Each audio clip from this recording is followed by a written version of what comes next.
Pemirsa, pergoki istri berselingkuh, sang suami mengamuk di Kutai Kartanegara, Kalimantan Tengah. Akibatnya sang istri dan selingkuhannya alami luka senjata tajam. Telepon ambulan, Mas. Kita atur napas ya. Cepet ambulan.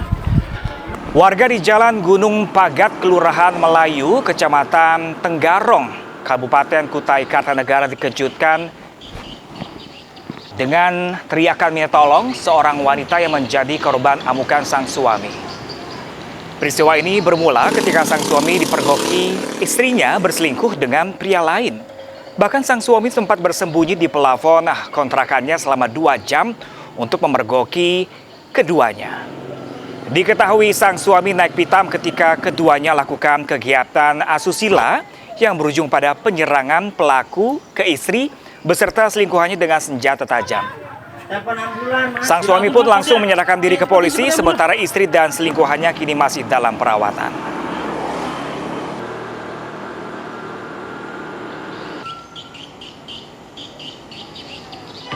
Kita sudah melakukan tindakan kepolisian ya, dengan mengamankan pelaku, kemudian juga korban sudah kita bawa ke rumah sakit untuk dirawat dua-duanya, yang mana korban salah satunya merupakan istri daripada pelaku, yaitu saudari Era Ekawati, adalah istri daripada saudara pelaku atas nama Andi Pamuji. Ya, pemirsa, diduga mengantuk, sebuah mobil pick-up menabrak mobil yang tengah parkir di Gianyar, Bali. Seorang supir pick-up terluka akibat tergencet pintu mobil.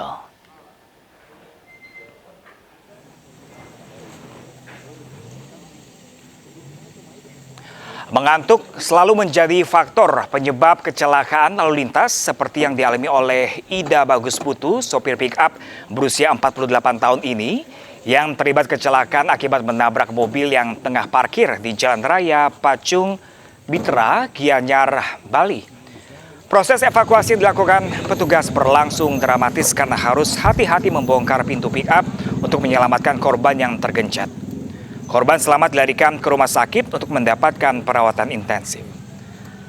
Pengendara kembali diingatkan untuk tidak memaksakan diri jika mengantuk atau kelelahan karena bisa berakibat fatal.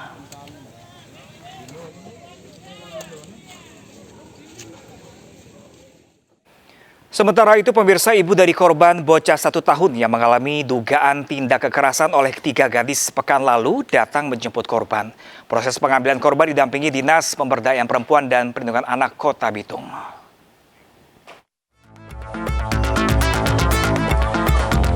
Orang tua korban dari bocah yang dianiaya 3 remaja datang ke Bitung, Sulawesi Utara untuk menjemput anak-anaknya. Kedua orang tua korban datang setelah video anaknya ramai di media sosial atas dugaan penganiayaan anak oleh 3 remaja. Jadi saya tujuan ke sini cuma mau anak-anak itu jerah gitu. Jerahnya tuh dengan cara apa? Dengan cara seperti ini. Saya mau dengar pernyataan sendiri depan saya gitu, kayak gimana. Karena kalau kita lewat mulut ke mulut, bisa saja itu bisa dikurang-kurangnya, bisa ditambah-tambahkan. Jadi saya pengen dengar sendiri, karena untuk menghubungi mereka itu susah. Jangankan menghubungi mereka, hubungi anak-anak saya saja susah. Saat lihat video itu rasanya bagaimana perasaan seorang ibu? Hancur, karena lebih hancur double-double karena posisi saya jauh. Karena saya tidak berada di dekat mereka gitu. Kalaupun berada dekat mereka, saya tidak akan mempergunakan sosial media untuk meminta tolong kepada kepolisian ataupun kepada Dinas Perlindungan Anak. Proses pengambilan korban dan kakak korban oleh orang tua kandungnya cukup lama. Pasalnya ada perdebatan mengenai pengasuhan korban antara kakek nenek dengan orang tua korban. Akhirnya korban dapat diasuh orang tuanya dengan didampingi Dinas Pemberdayaan Perempuan dan Perlindungan Anak Kota Bitung. Sebelumnya, aksi tidak terpuji dilakukan oleh 3 remaja terhadap bayi laki-laki berusia 1 tahun. Aksi berbahaya ini dilakukan dengan maksud agar sang bayi berhenti menangis. Video yang diunggah pelaku ke media sosialnya justru menjadi viral dan mendapatkan kecaman. Ketiganya kemudian harus berurusan dengan hukum karena dianggap menganiaya anak. Lin, gimana kamu? Apain adik tersebut? Apa? Lompat-lompat. Kamu lompat-lompat, ya makin nangis lah. Kayak gitu emang caranya menenangkan anak. Apa nggak pusing kayak gitu anaknya kayak gituin sama kamu? Nggak kasihan? Iya kan? Kenapa? Loh, kenapa kayak gitu caranya nenanginnya? Nah, ini adalah undang-undang khusus ya untuk perlindungan anak. Walaupun ancamannya 3 tahun, tetap kita bisa tahan. Kita akan proses lanjut ya, sehingga menimbulkan efek jera bagi pelaku dan juga masyarakat yang lainnya untuk ya apabila menjaga anak, jaga dengan sebaik-baiknya. Karena anak ini rawan sekali terjadi trauma, sehingga nanti akan mempengaruhi perkembangan saat mereka dewasa nanti. Ketiga pelaku kini mendekam di sel tahanan Polres Bitung. Mereka dijerat Undang-Undang Perlindungan Anak dengan ancaman hukuman 3 tahun penjara. Tim Liputan iNews melaporkan.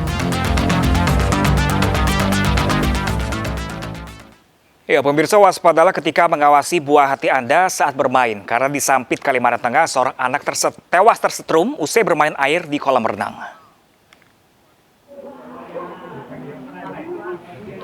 Tangis keluarga tak terbendung mengantarkan sang buah hati ke rumah duka di Sampit, Kota Waringin Timur, Kalimantan Tengah.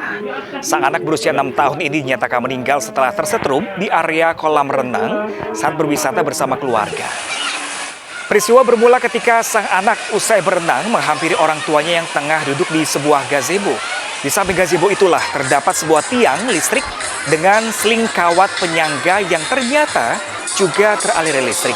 Korban pun tersetrum. Diduga penyebab peristiwa ini adalah akibat adanya kebocoran arus listrik yang langsung terhubung dengan kawat seling penahan tiang.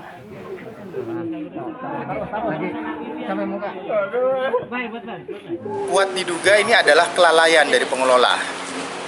Jadi kita selaku keluarga korban sangat kecewa terhadap pengelolaan objek wisata yang baru dibuka pada tahun 2000, maksudnya di awal tahun ini. Artinya kesiapan dari pihak pengelola untuk safety itu sangat minim. Terbukti ponakan saya meninggal tersetrum di tempat. Kemungkinan ada apa yang bocor, mungkin terus dipegang anak itu kan, itu lalu ke kejadian itu. Yang dipegang oleh anak itu apakah kabel yang memang langsung berhubungan dengan arus listrik atau tidak, Pak? Tidak, Pak. Tidak. Itu kabel apa yang dipegang oleh anak itu? Apa itu seling untuk penahan tiang biar nggak miring itu apa namanya itu? Pemirsa, TNI Angkatan Laut mengamankan 21 nelayan penyelundup penyu hijau di perairan selatan Bali. Dari tangan tersangka, petugas berhasil menyita 37 ekor penyu senilai 1 miliar rupiah. 1 ekor penyu diantaranya telah dipotong tersangka.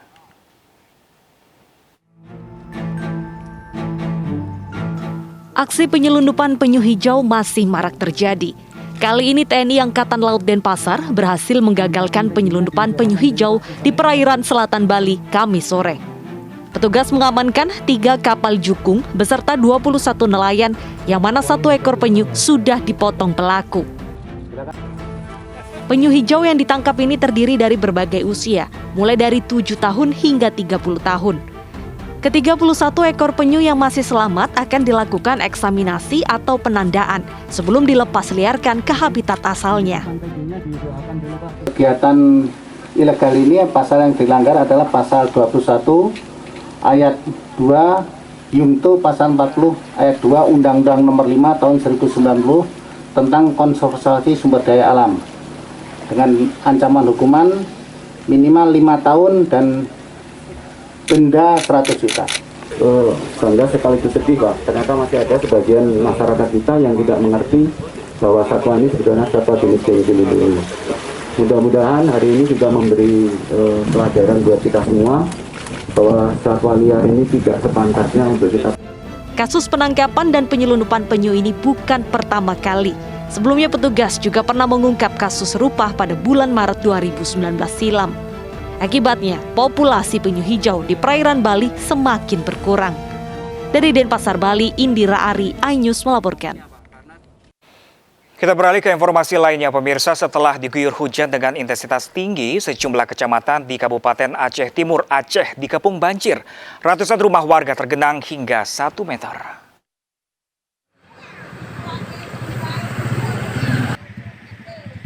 Banjir terjadi akibat hujan deras yang turun selama 1 hari 1 malam. Ratusan rumah penduduk dan rumah ibadah di 5 kecamatan tenggelam. Kecamatan tersebut antara lain Kecamatan Indra Makmur, Darul Falah, Birembayan, Rantau Selamat, dan Sungai Raya. Warga panik karena air terus naik dari luapan sungai. Ketinggian air mencapai hingga 1 meter. Semalam nggak berhenti. Dari kemarin sih hujan, cuma semalam yang nggak berhenti. Ini tambah naik atau surut? Naik nih. Tambah naik terus ya? Rumah tenggelam loh ya? Pihak Badan Penanggulangan Bencana Aceh Timur masih melakukan pendataan korban dan wilayah yang terdampak banjir. Dari Aceh Timur, Ismail Abda, iNews melaporkan. Ya, pemirsa, banjir akibat curah hujan tinggi dan luapan anak sungai Bengawan Solo, sejumlah desa di 6 kecamatan di Kabupaten Lamongan, Jawa Timur banjir. Sejumlah desa tersebut berada di kecamatan dekat Gelagah, Karangbinangun, Karanggeneng, Kalitengah. Banjir merendam fasilitas umum dan permukiman warga. Aktivitas warga pun terganggu sehingga perputaran ekonomi warga terganggu. Lebih dari 1.000 hektar sawah tambak terendam banjir. Jalan poros penghubung kedua kecamatan juga putus terendam banjir dengan ketinggian 1 meter. Diharapkan pemerintah serius mengatasi banjir dengan sterilisasi dan membersihkan sungai Bengawan Solo.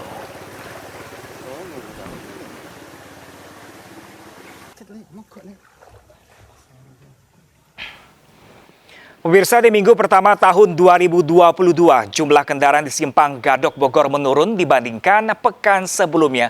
Selengkapnya bersama rekan saya, Stefani Patricia. Sesaat lagi pemirsa, tetaplah bersama kami di iNews Siang.